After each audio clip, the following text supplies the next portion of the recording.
Les gars, j'ai encore des choses extrêmement importantes à aborder avec vous aujourd'hui. On a un petit peu parlé de la façon dont cette grosse chute pour le Bitcoin, ne faisait pas énormément de sens, mais maintenant on commence à voir certaines des plus grosses et des plus anciennes whales pour le Bitcoin qu'on connaisse à ce jour, qui sont en train de se réveiller et qui prennent des décisions drastiques sur leurs avoirs en Bitcoin, d'une valeur par exemple de 225 millions de dollars. On a une entité qui vient de se réveiller et ça cause énormément de panique sur le marché aujourd'hui. Alors il faut que je vous parle de tout ceci. Je dois vous parler de ce à quoi vous préparez, enfin ce à quoi je me prépare potentiellement avec 225 millions de dollars en valeur de Bitcoin qui vont potentiellement arriver très bientôt sur le marché. Il faut que je vous parle de potentiellement, encore une fois, 2,2 milliards de dollars qui pourraient encore une fois arriver sur le marché. Qu'est-ce que c'est que tout ceci? On va en parler. On a beaucoup de spéculations à ce sujet. Je vais vous donner mon avis bien entendu concernant tout ceci.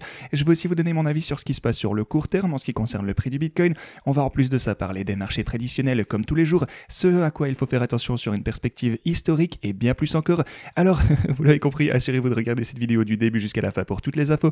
Bienvenue à tous, je m'appelle Maxime et je vous apporte chaque jour des nouvelles vidéos en français sur les crypto-monnaies en vous apprenant comment vous faire de l'argent sur ce marché. Si vous êtes nouveau sur cette chaîne, alors soyez sûr de vous abonner et d'activer dès maintenant.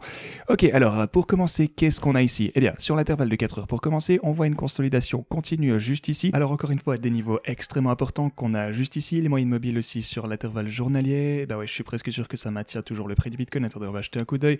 Ouais, vous pouvez voir que la ligne orange juste ici maintient toujours le prix du Bitcoin. En fait, on a un petit peu plongé en dessous hier, mais on a fini par rebondir pour revenir à flot avec ce niveau. Donc, on va revenir un peu sur l'intervalle de 4 heures ici, c'est ce qui nous intéresse le plus. Donc, vous pouvez voir cette consolidation après avoir eu une grosse chute de la part du Bitcoin. Et le truc, c'est qu'on continue de baisser. En fait, on a toujours une tendance à la baisse, on dirait. Maintenant, on assiste au moins à une sorte de consolidation. Ici, on a arrêté de chuter. Et la question est bien sûr, est-ce qu'on va avoir un mouvement à la hausse ou à la baisse? Parce que, un gros mouvement est en approche, c'est sûr, en particulier avec tous les bénéfices des entreprises qui vont donc déclarer leur bilan cette semaine. Alors les gars, encore une fois, il faut continuer à surveiller tout ceci parce que ça va avoir un énorme effet sur le Bitcoin. Cependant, tout comme je vous l'ai dit dans ma vidéo d'hier, les zones clés à continuer à surveiller sur l'intervalle de 4 heures également, et vous pouvez voir que le Bitcoin continue toujours à respecter beaucoup de ses niveaux sur l'intervalle de 4 heures. On a eu un petit dip en dessous de ceci hier, on a fini par obtenir un rebond, donc on n'a pas encore clôturé en dessous d'un niveau en dessous du niveau des 27 000. Donc cette ligne rouge ici à 27 200 $. On est descendu un petit peu en dessous, on a supprimé les bas précédents ici, donc ces bas on les a dépassés. Donc c'est un petit peu un mauvais signe au moins sur les mèches ici, mais bon, à voir, peut-être qu'on peut pas trop prendre ça en considération. Et voilà, cependant sur les corps de chandelle, on est en fait à un niveau sur lequel au moins un petit peu supérieur au niveau de support clé, donc c'est important. Sur l'intervalle horaire, c'est un petit peu plus saccadé, on est descendu, on a en fait eu une clôture juste ici, on a eu une poussée, la deuxième un petit peu plus proche, mais immédiatement on a eu une poussée, donc on n'a pas eu de chandelle complète, ouverte et clôturée en dessous de ce niveau, c'est déjà un bon signe. Ça c'est sur l'intervalle horaire, encore une fois c'est vraiment sur le très très court terme. Cependant, vous pouvez également voir une tendance à réaliser des hauts de plus en plus bas, juste ici, c'est ça que je vous disais en fait. Donc si je prends ce graphique, vous pouvez voir qu'on est en train de former des sommets de plus en plus bas, donc c'est quelque chose qui va devoir être rompu le plus tôt possible en fait. Parce que le truc, c'est que ça nous amène à la baisse. Durant les prochaines heures, en fait, on risque de toucher les 26 800 $ et les prochains niveaux. Donc, c'est définitivement quelque chose avec lequel les bulls du Bitcoin ont du mal en ce moment. Et le marché traditionnel n'aide pas pour le coup, parce que, vous pouvez voir que les marchés traditionnels essayent aussi de faire... ils impriment des nouveaux bas ici. Donc, le précédent ici a été dépassé. Vous pouvez voir ceci sur les marchés traditionnels. Ici, on est à environ 4 138 $. Et pour ceci, bien sûr, on va se retrouver sur cette chandelle ici sur l'intervalle horaire, donc on verra où ça va pouvoir se clôturer. Mais une chose qu'on peut savoir avec certitude déjà, c'est qu'on a eu une volatilité au court terme au moins descente sur l'intervalle de 4 heures. C'est vraiment le genre d'environnement, bien entendu, que les bots auraient préféré, dans lequel ils auraient fait un travail fantastique. Mais malheureusement, vous le savez, les bots sont toujours bloqués ici. Et la seule chose que je vais... en gros, j'attends que KX fasse sa petite mise à jour vraiment importante qui devrait avoir lieu demain. C'est attendu pour demain, j'espère vraiment que ça va sortir. Donc quand ils feront cette mise à jour demain, je convertirai immédiatement ces bots en une position longue à effet de levier et je redémarrerai ces positions en espérant pour le coup qu'on n'ait pas trop réaugmenté parce que c'est un bon niveau pour les ouvrir. Mais voilà, je vais faire un petit ajustement ici, je vous tiendrai au courant de tout ceci demain. Mais jusqu'à présent, je vais faire ceci dès qu'ils auront publié cette mise à jour et espérons que ça arrive à temps. Voilà, mise à jour super importante pour les bots de trading dont je vous avais parlé. Alors, de quoi d'autre est-ce qu'on peut parler? Bien sûr, on a des nouvelles extrêmement préoccupantes ici avec les whales dormantes qui n'ont donc pas touché leur Bitcoin depuis le début. Ici, on parle vraiment de genre genre 2012, 2011, ouais, va plutôt il y a 10 ans, c'est ce genre de truc. Ces wallets sont maintenant en train de se réveiller, des wallets dormants qui contiennent des milliers de bitcoins, ici d'une valeur de 27 millions de dollars a été activé après 12 ans.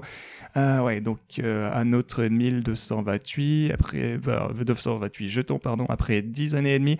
Donc ouais, ici 178 millions en plus qui a été activé après 9,3 ans, donc c'est vraiment des super vieilles whales qui se réveillent. Et comme on s'en doute, eh ben, ça a bien le droit de causer beaucoup de préoccupations sur le marché, donc finalement, tout ceci commence à prendre un peu de sens, parce que depuis le début, je vous disais que ce mouvement à la baisse, ok, à part forcément l'effet de levier qui avait été éliminé, où on a eu un petit long squeeze, ça n'a pas vraiment, ça n'avait pas de sens que le Bitcoin continue de tomber en cascade ici, d'autant plus que les marchés traditionnels, eux, se portaient pas trop mal, donc ouais, c'était pas vraiment logique que le Bitcoin continue de chuter aussi en fait, sans jamais voir aucun rebond, ça arrive vraiment rarement. Mais voilà, maintenant on sait peut-être pourquoi, on sait qu'on a des grosses whales qui se sont réveillées, qui vendent potentiellement leur Bitcoin, et simplement, même si elles ne vendent pas, ça cause du tracas, car qu'est-ce qu'ils vont faire après autant de temps sans avoir vendu leur Bitcoin? Ils sont certainement à des milliers de pourcents de profit. Est-ce qu'ils vont dumper tout ceci? Est-ce que ce Bitcoin appartient, je sais pas, peut-être à différents gouvernements d'État qui auraient confisqué tous ces Bitcoins depuis super longtemps et qui ne les avaient pas touchés?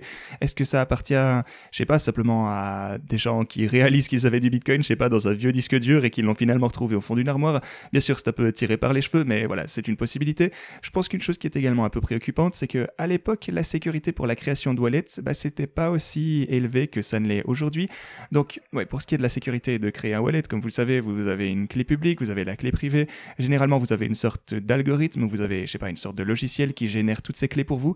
Et le truc, c'est que la grande crainte que le marché voit en ce moment, c'est que l'un de ces logiciels qui générait ces clés à l'époque a en fait été piraté. Donc, encore une fois, ça n'a rien à voir avec le réseau de Bitcoin, donc attention, pas de FUD, ici je vous explique un peu l'histoire. Voilà, pour le coup, ils n'ont pas trouvé un moyen d'obtenir les clés privées, donc pour ça, pas d'inquiétude, je pense pas que ce soit le cas en tout cas, mais simplement le logiciel qui générait les clés privées, si vous êtes capable de craquer le logiciel qui a généré toutes ces clés, ils utilisaient des méthodes un petit peu bâclées à l'époque, ça pourrait donc être quelque chose qui pourrait être préoccupant potentiellement. Et ouais, pour le coup, j'essaye pas encore de répandre du FUD, c'est vraiment, encore une fois, tiré par les cheveux, j'expose simplement chaque scénario. Le logiciel générant les clés privées, peut-être qu'ils auraient pu déchiffrer le code de certains de ces vieux logiciels, et donc ils auraient pu, je sais pas moi, obtenir les clés privées de wallets qui ont, je sais pas, qui ont utilisé le logiciel à l'époque par exemple, et donc que tout ce Bitcoin soit tombé dans les mauvaises mains. Donc ouais, c'est un peu une coïncidence étrange que tous ces wallets aient été activés, genre, ouais, tous ces wallets super vieux en fait, genre 9,3 ans, on a 10 ans, 12 ans ici, et ce ne sont vraiment que les plus gros qu'on connaisse, on sait pas trop s'il y a des plus petits wallets qui sont réveillés aussi, car Whale Alert ne parle que des grosses quantités de Bitcoin, mais ouais, énorme quantité ici, on verra bien ce qui va ressortir de tout ça, mais pour le coup, c'est pas une bonne nouvelle. Et la chose dont beaucoup de gens ont peur aussi, parce qu'il y a un portefeuille en particulier qui contient 79,9 000 bitcoins, soit 2,2 milliards de dollars. Et ça, c'est toujours en sommeil depuis 12 ans. Et le prix auquel... Ouais, pour le coup, le prix auquel il avait reçu le Bitcoin était plus ou moins à 0,93 cents, donc c'était minuscule. La question est donc si c'est réellement le cas, que le logiciel a été utilisé à l'époque, a pu être piraté, qu'ils ont pu obtenir ces clés, obtenir les clés privées de plusieurs wallets potentiellement, ils pourraient également obtenir les clés de ce wallet. Et ça, c'est vraiment la crainte pour le long terme. Pour le coup, crainte au court terme, au long terme, pour moi, le Bitcoin va de toute façon survivre, mais bon, c'est définitivement quelque chose d'inquiétant, c'est sûr, on doit surveiller tout ça, on sait pas trop ce qui va en sortir, mais ce ne sont que des spéculations. Ce qui pourrait être la raison aussi de ces très vieux wallets qui se réveillent en ce moment, on n'en sait trop rien. Est-ce que vous avez une idée? Dites-le moi en commentaire, je m'assurerai de passer par la section commentaires. Pour le coup, ici, je vous présente simplement les différents scénarios, mais j'ai hâte de voir ce que vous en pensez.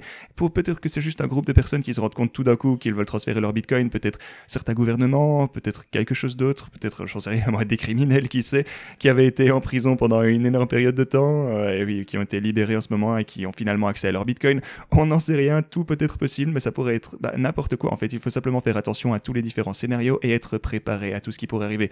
Ok les gars, comme je vous le disais, je vais surveiller tout ceci. On va parler des bots normalement demain. Ceci est toujours à perte dans l'ensemble sur les stratégies de trading.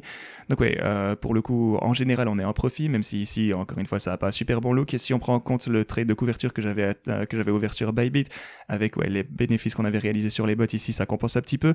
Si vous souhaitez pour le coup utiliser les bots vous-même, vous pouvez obtenir un compte OKEx, ainsi que jusque $50 000 en bonus de dépôt en utilisant ce lien. Et vous avez tous les paramètres pour utiliser utiliser les bots ici, donc assurez-vous de regarder aussi les tutos en haut de la vidéo pour savoir comment utiliser tout ceci et être conscient des risques. Mais voilà, ceci étant dit, encore une fois, soyez prudents, on pourrait voir certaines volatilités, mais moi je vous dis à la prochaine.